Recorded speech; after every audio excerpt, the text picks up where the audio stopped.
Yep, that's it. Goodbye, Doctor Who. It was fun while it lasted. Okay, I'm going to go off script for this video because I kind of just don't care. I don't care enough to write a script for a review. I don't care to spend ages recording it and perfecting my line delivery. I just, because I don't think that this episode deserves that. I'm also too ill to do that. I kind of worried that I'd be this sort of, not even apathetic, just kind of deflated. I knew I'd be this deflated with the episode, just subconsciously, I think. So I filmed a reaction to the episode as well, which I think encapsulates my feelings on this episode better than any review could. And what I'll probably do is I'll intercut between my off-the-cuff thoughts here and my reaction to the episode. So yeah, I just kind of think that this gets everything wrong. I don't, I'm not even being hostile. I'm not even ramping up my feelings as I would do in other videos. That's all fun and games.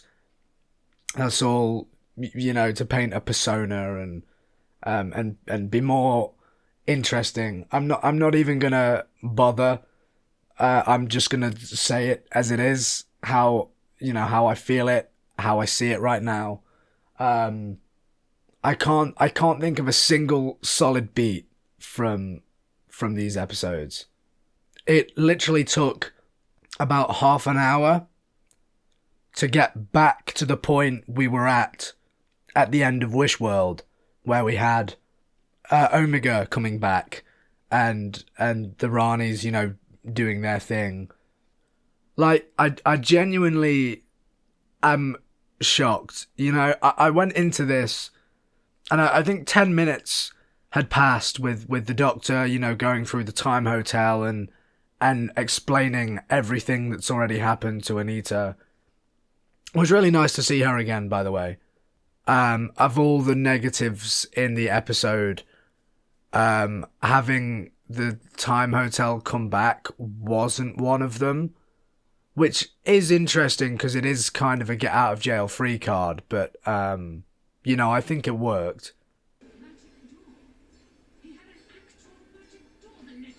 I like her. Yeah. Yeah. Oh, the flashbacks, of course. Because we can't remember who anyone is in this show. No. Like, it's cute. Yeah. But this is supposed to be a reboot era, and it's just like every episode they're just like, hey, remember the remember the 1970 yeah. fucking 3 episode? Remember the early 2000s? Remember the 2010s? But I spent those first 10 minutes thinking, we've now got 50 minutes to wrap up, reality coming apart, Omega returning, 2 Ranis doing their thing. We've got to explain stuff about the Time Lords, how the Rani's still alive. We've got Susan maybe coming back. We've got everything with Ruby, her storyline to conclude, Conrad's storyline to conclude, which I was never that interested in anyway. And then, you've got everything with Belinda and the Doctor. And, I'd heard the rumours, potentially this is Ncuti's last episode, which I didn't fully believe, but there was always a thing there as well, like, maybe they also have to throw that into the mix. That's a lot to do in 50 minutes. And the more that the episode wasted time, the more, my faith really started to dwindle, which was unfortunate.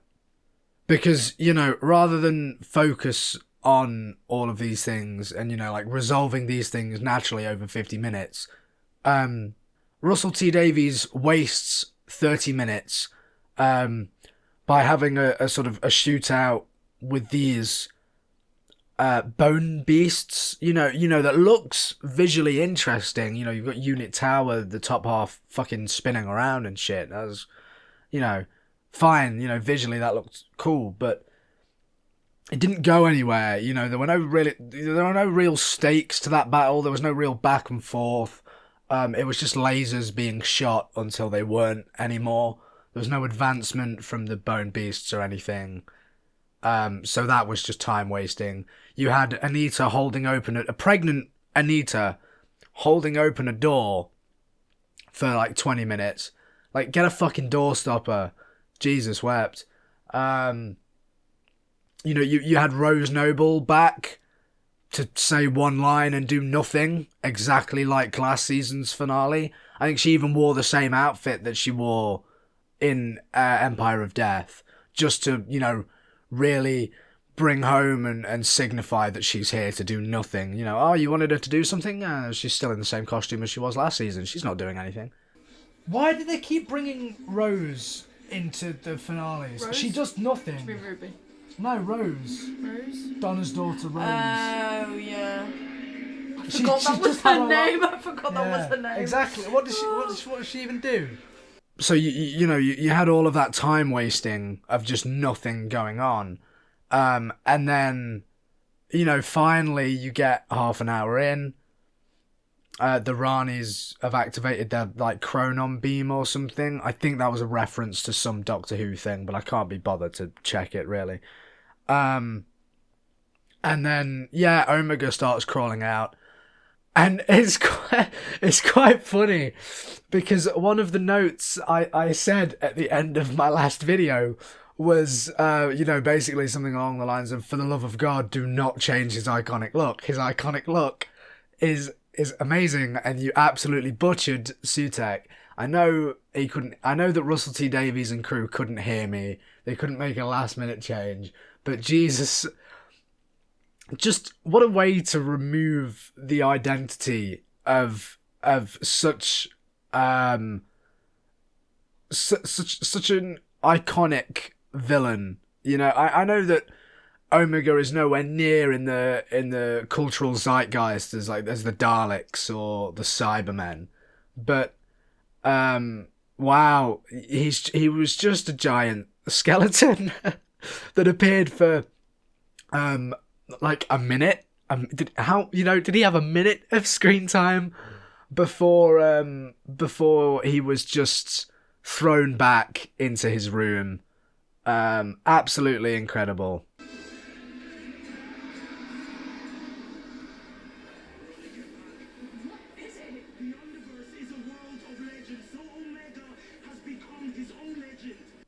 We built up all season to the big world-ending villain of the finale, and he was tossed aside. And again, I made this point in the last one. Russell T Davies gets rid of the Doctor's sonic screwdriver because he doesn't want it to look like the Doctor's holding a gun. How does the Doctor defeat this villain? By blasting him with a fucking space gun. That is basically what it was. So... yeah, very great, consistent character writing. And, on this point, I had so many people arguing with me about the Doctor's actions in the Interstellar Song Contest. And sort of saying, oh no, this is going to be a darker Doctor. We're going to see his darker side come out. He's going to have a great, character arc. He's gone now, so I'd like my apologies. And... I'd like my apologies coming with flowers and hot chocolate because my throat's really sore. Thank you. Yeah. And yeah, I'll touch on the regeneration soon, but, wow. The Rani got literally thrown in the bin as well. Great. So we brought back the Rani to kill her off. Yeah. Wonderful. Oh, you never know. It might be just completely reversed by the end. What a waste of talent. Archie Panjabi, I thought, was really trying to bring a lot to the role. maybe not on the same level as Kate O'Mara in the eyes of some, but I thought she was doing a good job. I thought she had a really interesting way of playing someone who's supposed to be, quite cold and calculated and really sort of up their own. And yeah, she just got thrown in the bin. She literally, Omega picks her up, swallows her. So that's the Rani gone. And I know a lot of people will say, yeah, but, Mrs. Flood teleported away. She's going to come back. The fact that people don't even refer to her as the Rani, it's like, this is the woman that we spent 2 seasons building up to. And then come the finale, she does nothing. She literally arrives in the middle of an exposition dump in this episode. And gets cut off mid-sentence and teleported away by the contemporary Rani. And then she makes what I saw, I think, was like she makes a really outdated joke about like the 2 Ronnies or something, and then uses a time ring to leave the story. And a lot of people will say, oh, that was my phone. A lot of people will say, oh, so the Rani is still at large, but doesn't Bigeneration establish that the previous incarnation like can't change anymore? Like, that's it for them. That's the end of the line. But then there's some weird explanation in this episode about how Bigeneration is like a sterile race doing everything it can to like cling on to life.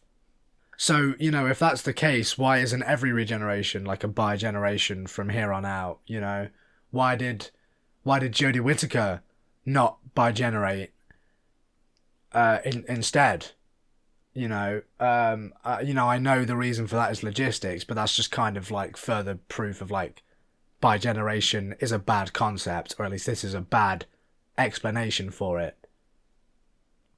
And I really have a bone to pick with the way that Russell has handled the whole Time Lord genocide thing, because like it was not a ripple effect. It just wasn't, like I don't like the Chibnall era of Doctor Who for a multitude of reasons, but like one of the things that I was like at least grateful to the Timeless Children episode for was that, yeah, they took out all life on Gallifrey, but there still could have been Time Lords out there. Time Lords could have escaped, because they explain that the death particle kills all life on the planet. It's not biological, and then Russell retconned that to be biological. So, whatever, I don't know. You then bring back 2 of the more, sort of iconic Time Lords supporting villains. Obviously not the Master. We're holding off on that one, but you bring back the Rani. You bring back Omega. What a legendary villain. And then just cast them aside. And at that, completely get Omega wrong. I think I clocked this in my reaction, but the descriptions are just completely off. So why the fuck is the Doctor talking about like what legend says? He's met Omega like fucking so many times. It's also like not true. He went insane from his time he was banished, right?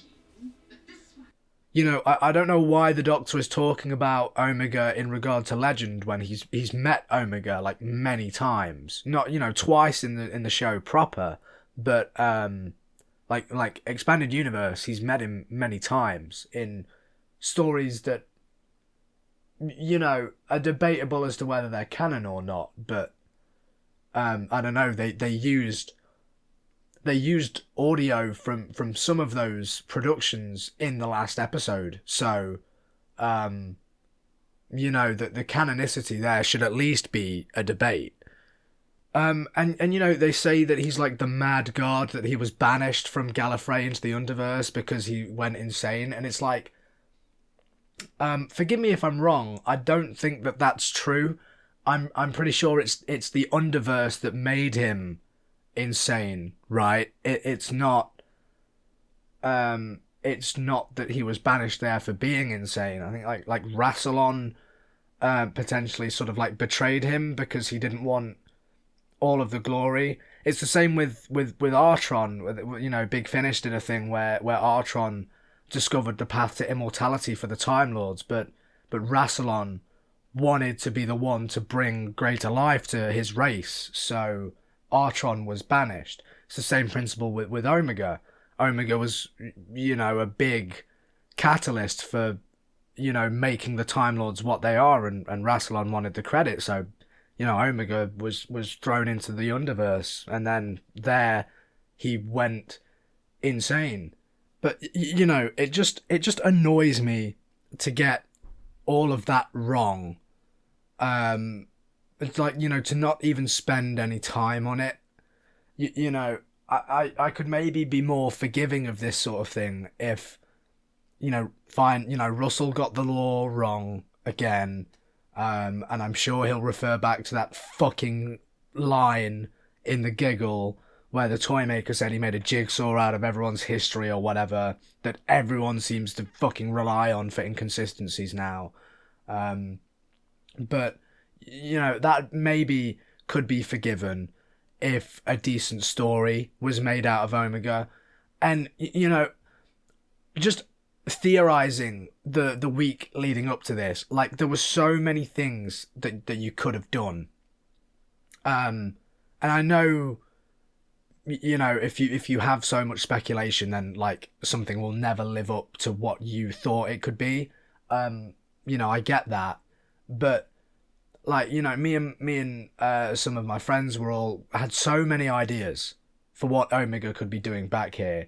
And the plot that we were promised, you know, even by the advertising, was that the Rani would be using Omega to build a new Gallifrey. Which is like, it's really cheap to have that be the crux of how you market your finale when that's not it. And I know that false advertising has to be done, because there wasn't much plot to this episode, frankly. But still, it's like, you know, to have people wait a week to see Omega, whose name was front and center of the advertising, and, you know, so many people were saying that we wouldn't even see Omega. Maybe they used voice notes of his from Big Finish because we wouldn't see him or we wouldn't hear him. But we did for 1 minute. So, you know, that was just a bit of a piss take, if I'm being honest. That's it. There you go. Really scary, really powerful, godlike creature, just...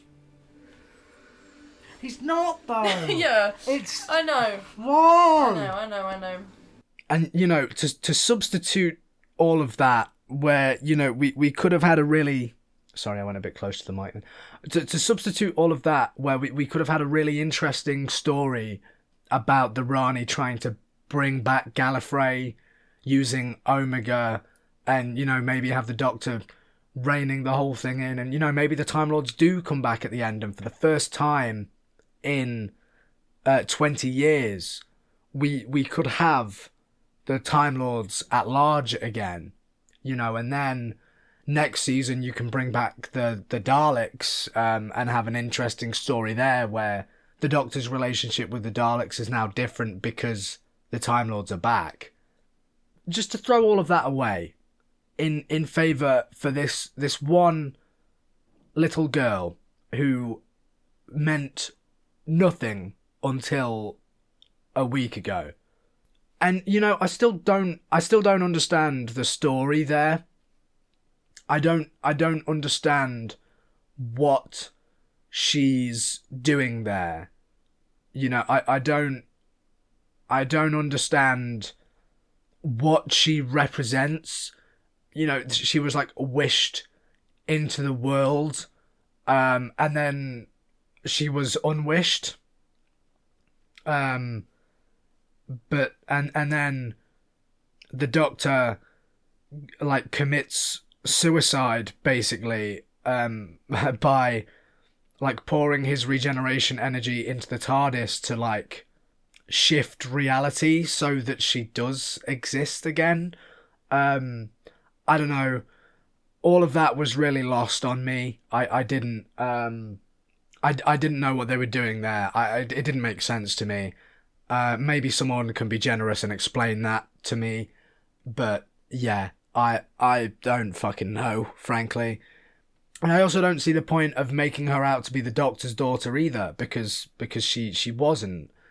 And I've seen a lot of people saying that Ruby was like initially supposed to be the companion in season 2.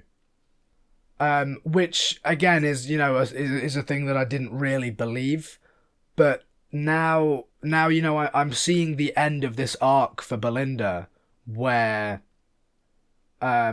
you know, she gets to be with Poppy in the end, and Russell sort of retcons the whole season. You know, very, very Empire of Death. You know, oh, the sign was there the whole time. You know, oh, Belinda's been saying the whole time that she needs to get home to Poppy. We just never saw it, so we could never have guessed that. Like, you know. But, you know, to have Belinda end the story as a mother, and sort of be locked down into motherhood, which is how she started Wishworld. In Conrad's heteronormative, you know, fucking nightmare reality, Stepford Wives reality. You know, that's just a bit weird. And I think it probably would have made more sense with Ruby if, you know, at the end of the story, Carla and Cherry get this Wish baby who's, you know, wishes no more. So that's their next foundling. You know, they can take care of them. And Ruby gets to go off and now finally, you know, come full circle and be a mother to Poppy. And you know, I saw someone repost a clip where the Doctor and Ruby are saying to Poppy in Space Babies, because she was in Space Babies for some reason, and they're saying, you know, oh, we're not your mummy and daddy, you know, I'm so sorry that we're not, I wish that we were. So it's like, you know, in Wish World, when Poppy is the Doctor's baby, you know, it would make more sense that in the Wish World, where the Doctor wished this baby was his, you know, that's why she came back. But it seems like things changed. Maybe Millie Gibson wasn't free for all of the season, and they had to do a last minute change. But yeah, it feels like that should have been Ruby's ending, especially considering she doesn't actually get one herself. She just sort of gets, like, everyone treats her like she's like dirt, basically. And then, you know, she's just sort of cast aside, and that's it. No more from Ruby. Bye, Ruby. Yeah, I don't... That was odd. You know, but to have that be the whole premise of the finale, you know, nothing happens, right? Like literally nothing happens. For some reason, Russell T Davies wants to tell a 60-minute story about wishing this insignificant girl baby into reality. So he, you know, just plods along for half an hour, realizes, oh shit, yeah, I fucking threw out the Rani and Omega last week, so just puts them back in the toy box. You know, he pushes the all of the Daleks spin around and blow up button again, basically. And then spends the next half an hour just focusing on this girl who doesn't, we don't care about. The audience has no connection to. And I didn't ever find one reason why I should care about Poppy, because they just threw her into the finale, and it's like, you're not gonna get emotionally invested in this storyline and these characters themselves investing in this storyline when you've thrown that in amidst Omega, the Rani, the Wish world. There's so much more interesting things going on, and you've just thrown this, baffling, no one knows what's going on storyline in there. I just don't see the logic of that. And to spend basically an hour, the finale of not even this season, but the finale of Ncuti Gatwa's tenure as the Doctor is spent trying to force Belinda to be a mother. I don't understand that. I just don't get it. And what a lackluster way for a Doctor to regenerate after 2 seasons. And by my standards, they're not even 2 full seasons. I know that I think people have said this already, but this is like if David Tennant regenerated during Gridlock. That would have actually been quite a fitting comparison, comparing Gridlock to this episode, the sort of the episode where nothing happens except the Doctor brings someone back. Except, Gridlock's full of great character moments. But, this is like if the 11th Doctor regenerated during The Doctor's Wife, or the 12th Doctor regenerated in The Girl Who Died. Weirdly enough, all of those episodes actually are quite similar, conceptually, to the Reality War on a base level. And The Doctor's Wife, he's trying to bring the TARDIS back into this woman's body, back into itself. In The Girl Who Died, you've got Capaldi bringing Maisie Williams back to life. Reality War, you've got the Doctor bringing Poppy back to life. That's weird that's within the same amount of episodes, all these Doctors have shared the same sort of story. That's interesting. But yeah, I don't get Ncuti's regeneration. I don't know why he died for that. He just killed himself. I also don't get why Jodie Whittaker randomly appeared. I wasn't, whatever. I wasn't against it. It was actually nice to see her again, which was weird. The Chibnall era of Doctor Who is far from my favourite. I think this new era under Russell T Davies may top it as the worst era, my least favourite era of the show, I should say. But the Chibnall era was my least favourite run of the show for a while, until the new one. So go figure. But so I guess as a product of that, as a byproduct of that, I was never a fan of Jodie Whittaker as the Doctor. But I don't know, I enjoyed seeing her again. And it sort of made me realise how much she was doing her own thing. I sort of fell victim to this idea that, she was some weird caricaturish amalgamation of, sort of Tennant and Matt Smith. Just going for the whole quirky shtick without having much else there. You know, it was my assumption. We know that Chibnall told Whittaker not to watch any previous Doctors and to do her own thing, but I imagine, you know, she'd seen bits of Tennant and Matt Smith maybe on TV, and just sort of channeled that. But no, you know, when sort of compared to Ncuti's Doctor, she really was like quite different and quite stand out, and you know, her energy was still really, really up there. You know, it's like she hadn't left.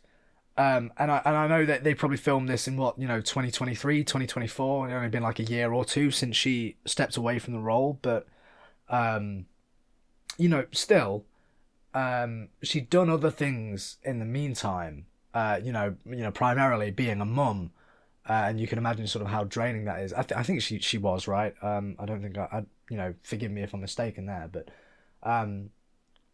you know, so you know what, just to step back into that costume again and just sort of own the screen.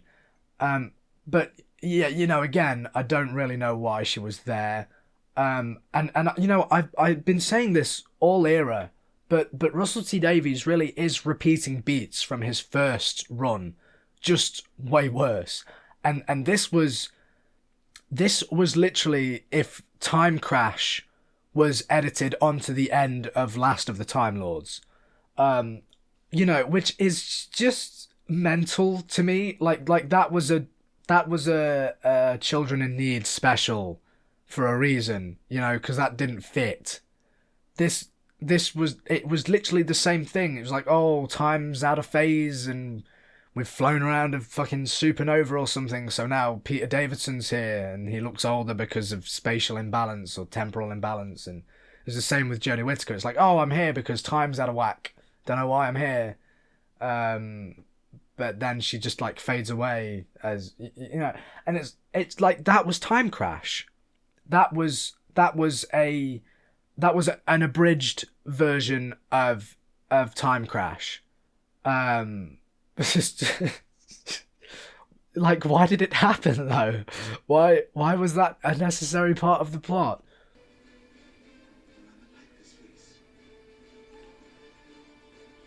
What? Why are you gonna regenerate? He's Why? actually gonna regenerate. Yeah. Why though? Capaldi. Wow. Oh. What? Hi. Yeah, how are you here? No, you shouldn't. Hi, Jodie Whittaker. My two favourite Doctors in my room. Best ones. I just want to say this is meant to be a reboot. This is meant to be season 2. What the fuck is going on? What? Why? Yeah, why did you appear? They didn't explain it. No. And then, you know, you got the actual regeneration, which, you know, at first I was really happy to see him sort of like step out of the doors.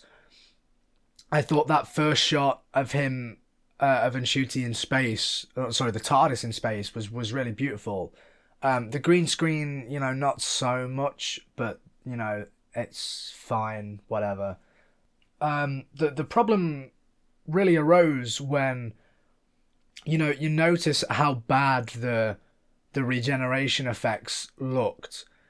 And again, you know, the problem of like, why did Ncuti not bigenerate if, you know, like the Time Lord bloodline is really trying to save itself or something, you know.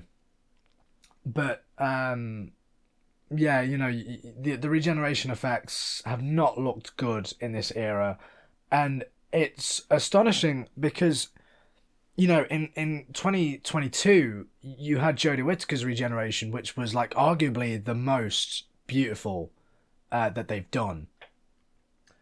And you know, I'm beginning, the flames shooting out of someone's hands and head is you know, that effect is getting lost on me a little bit. And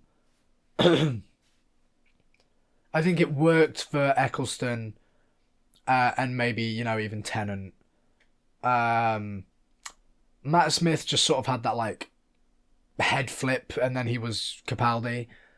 Um, Capaldi's looked pretty rough. But then Whittaker's, sort of like pulled that effect back in, and it was, quite the spectacle yet again. Especially as you can sort of see like the veins underneath the skin flaming up and everything.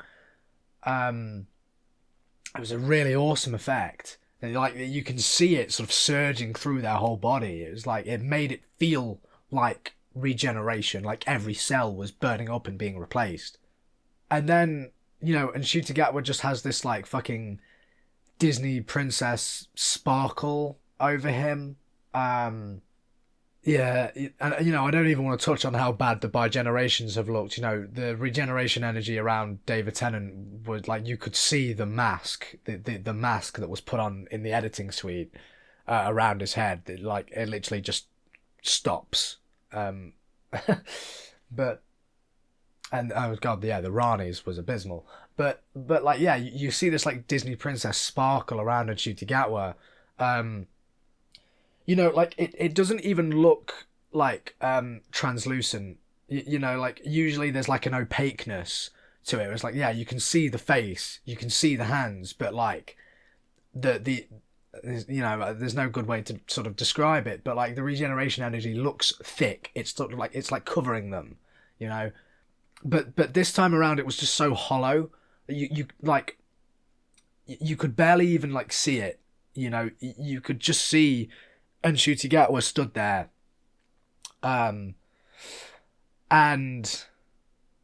then they do a really terrible just like fade out where like the regeneration energy just covers the whole screen, and then it fades back out again, and you see the floating head of Billy Piper. And I could critique the special effect for ages. The fact that like their heads don't even really line up, but Billy Piper, I don't I don't know.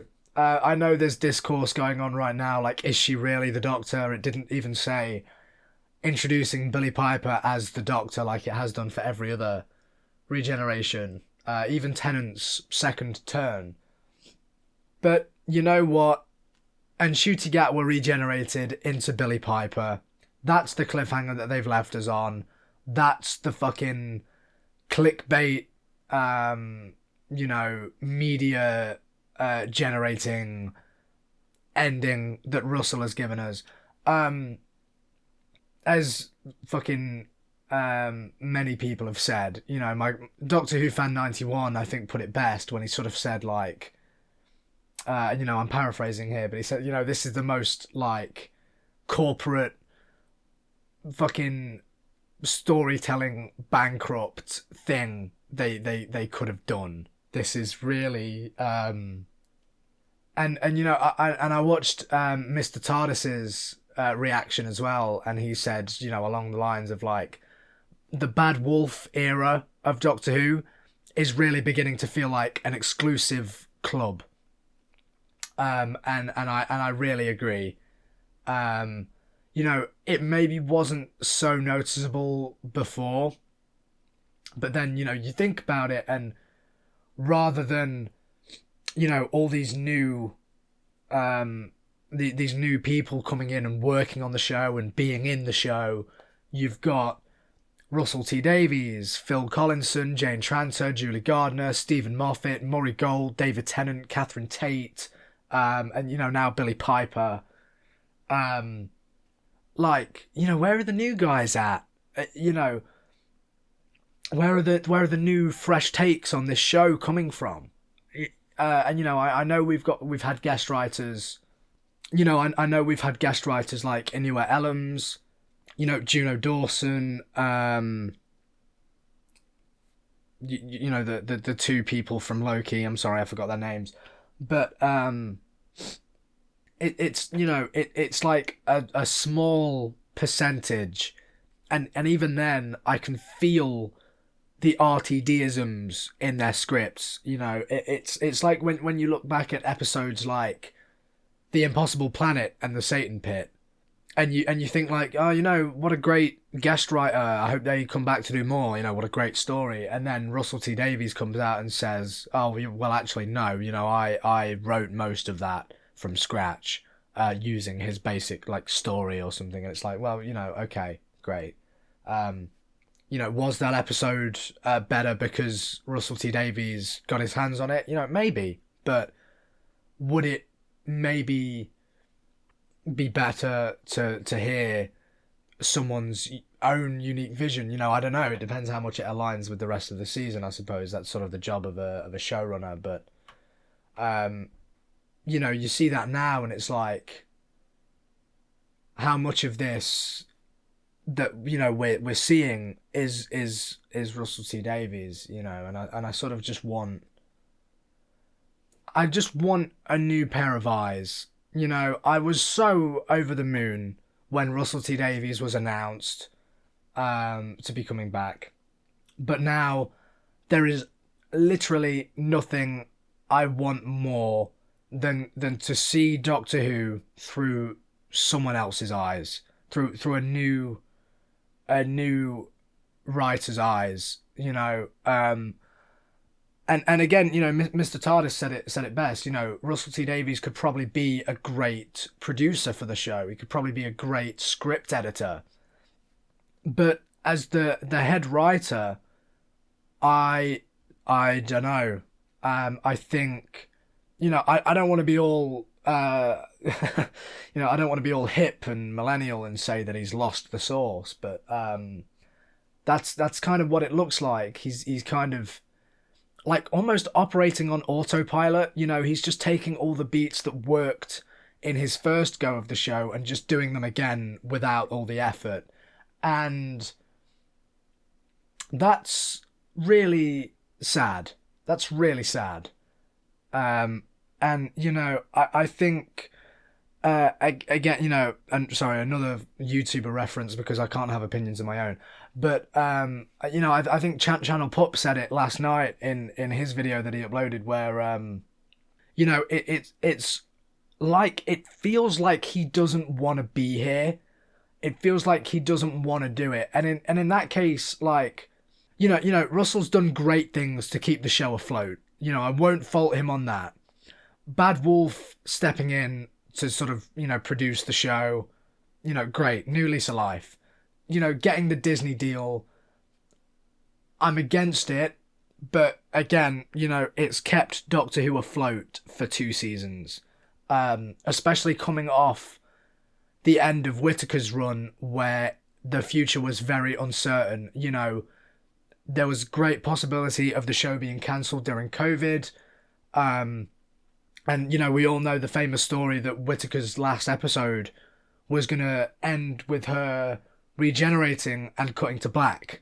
You know, it was going to be open-ended. And that very much could have been time for the BBC to say, we'll cut it there, and then you never know, in 20 years, we'll start again, and say that this is the 14th Doctor, whoever we cast, you know.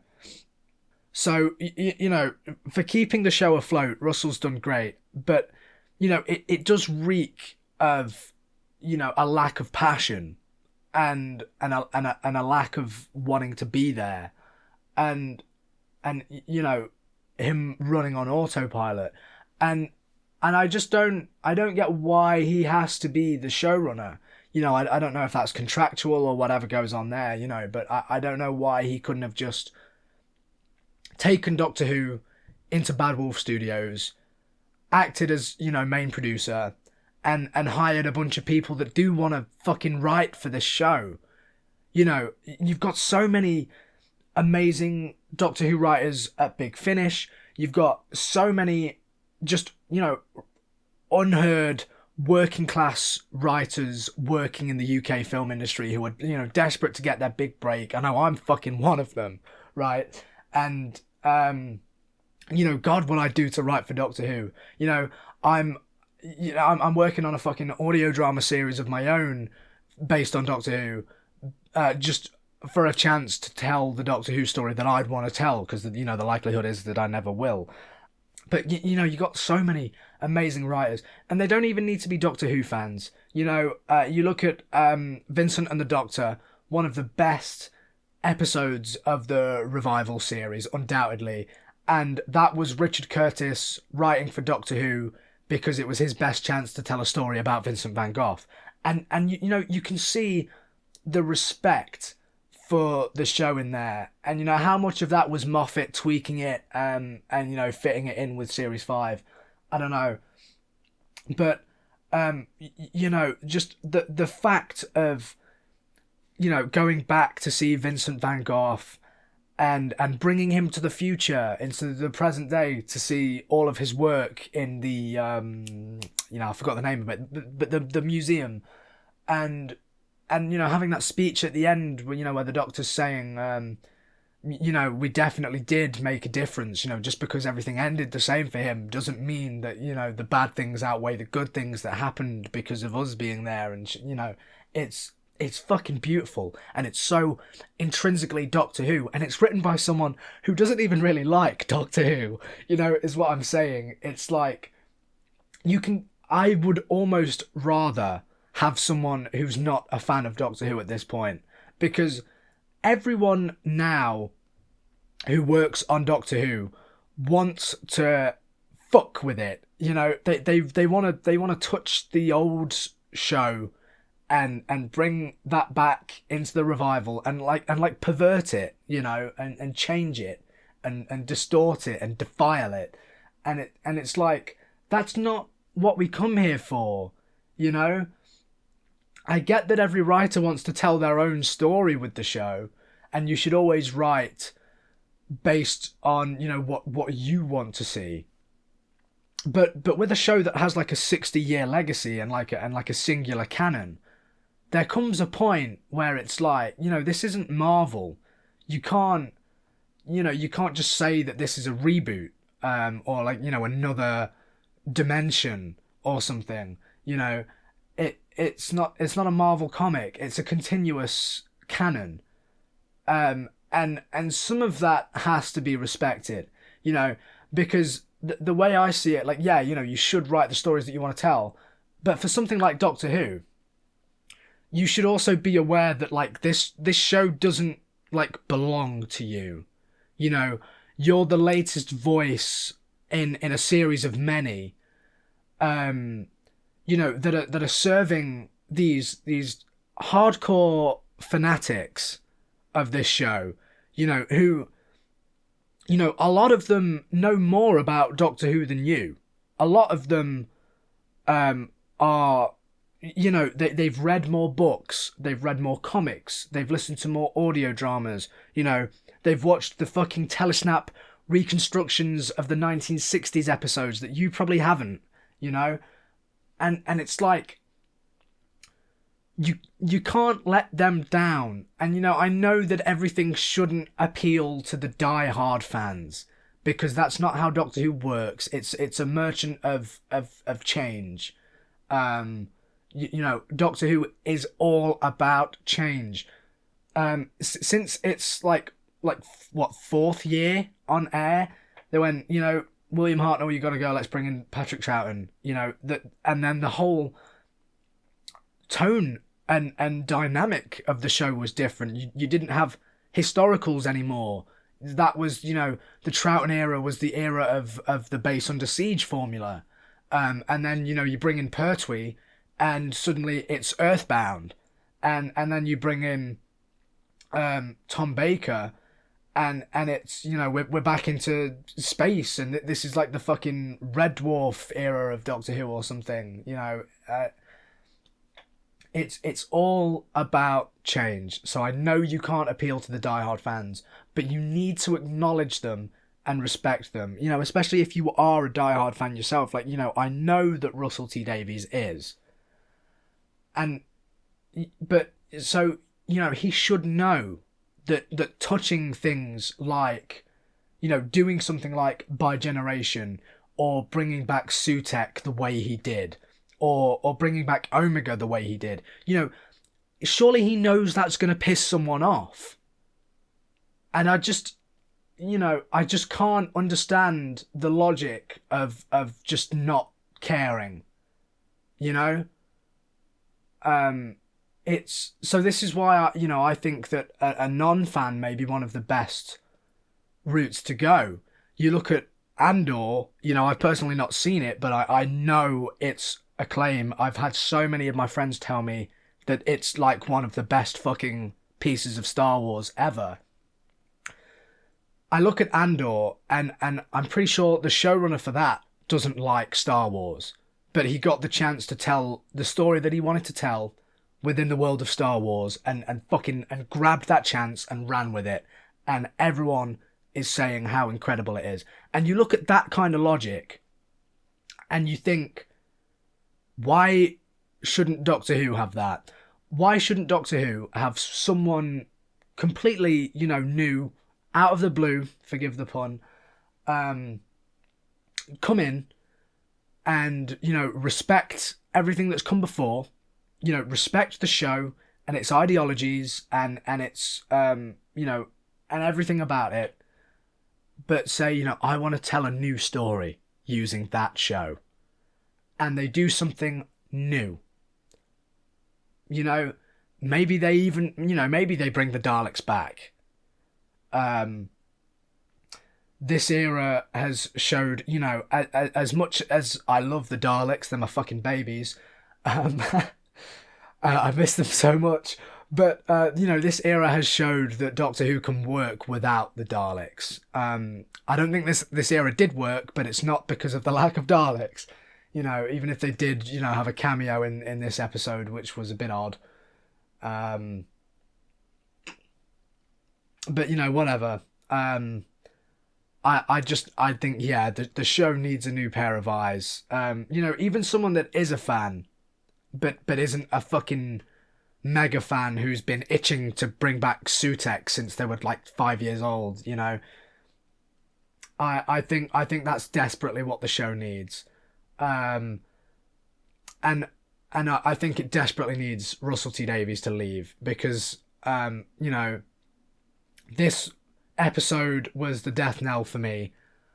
I won't, likelihood is I won't be watching, and I definitely won't be covering the modern show until Russell T Davies leaves. Until he does something fucking drastic again, and I want to talk about it. But I think it's better for me to just step away for now, especially because Billie Piper's back, and I know I haven't touched on that much, but I think that it's a terrible decision. Will Billie Piper be good? Yeah, probably. Most likely. Billie Piper's a great actor. She's matured, in the 20 years since she first did this gig as an actor. And, after watching something like, was it called Scoop that she was in? The story about, was it the Prince Andrew interview? Is it Prince Andrew? I don't know. The royals all get muddled up in my head. But, yeah, she did that interview film. Sorry, brain's getting lost here. But, and you can see Doctor-like qualities in that. You can see where her performance is going to come from.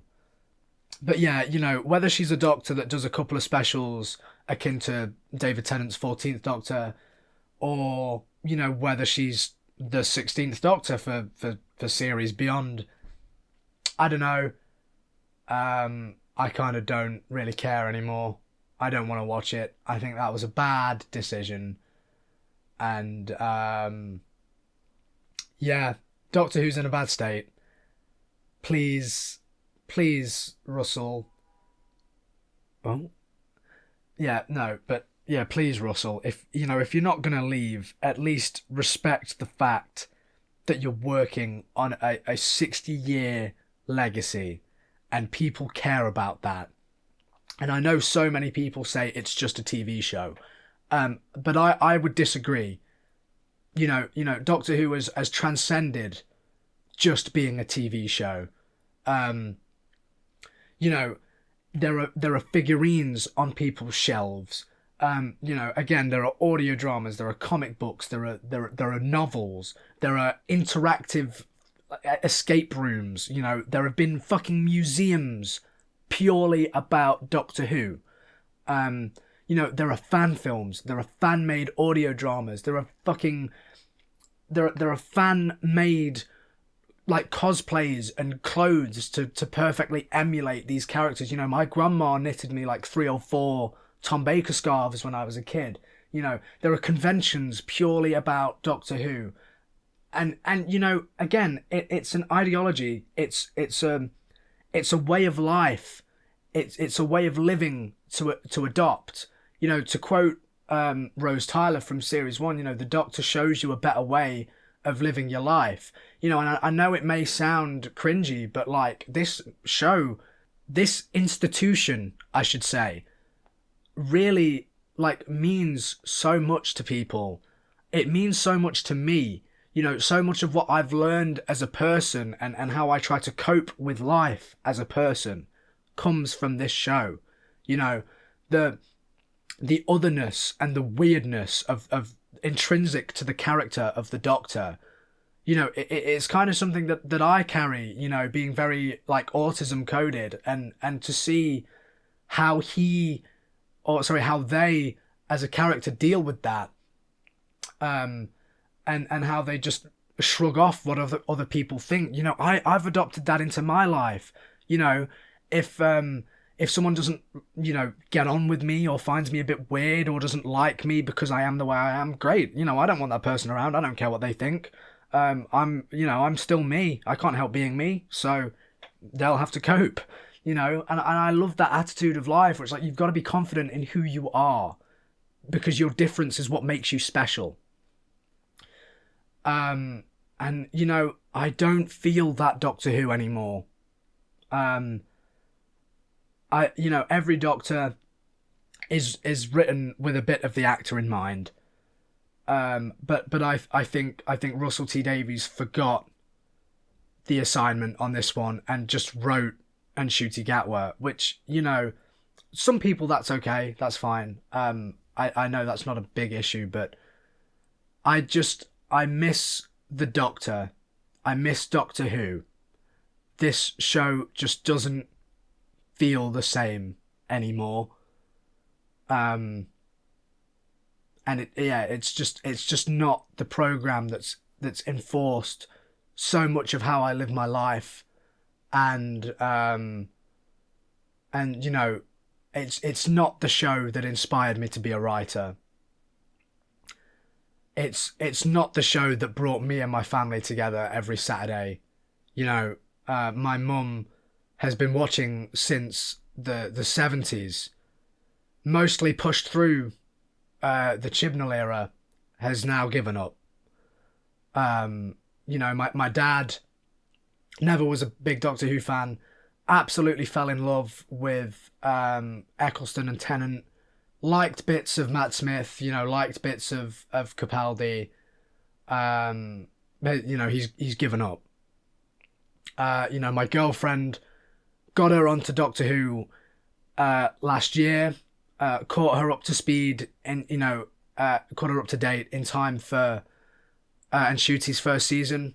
She's done. So many friends, so many acquaintances have been messaging me saying they're done. And I don't think it's a coincidence that everyone just suddenly decided to give up on Doctor Who now. I think it's because it's lost its identity. And people can feel that. There's a lack of respect for it now. It feels like somebody's grave is being pissed on.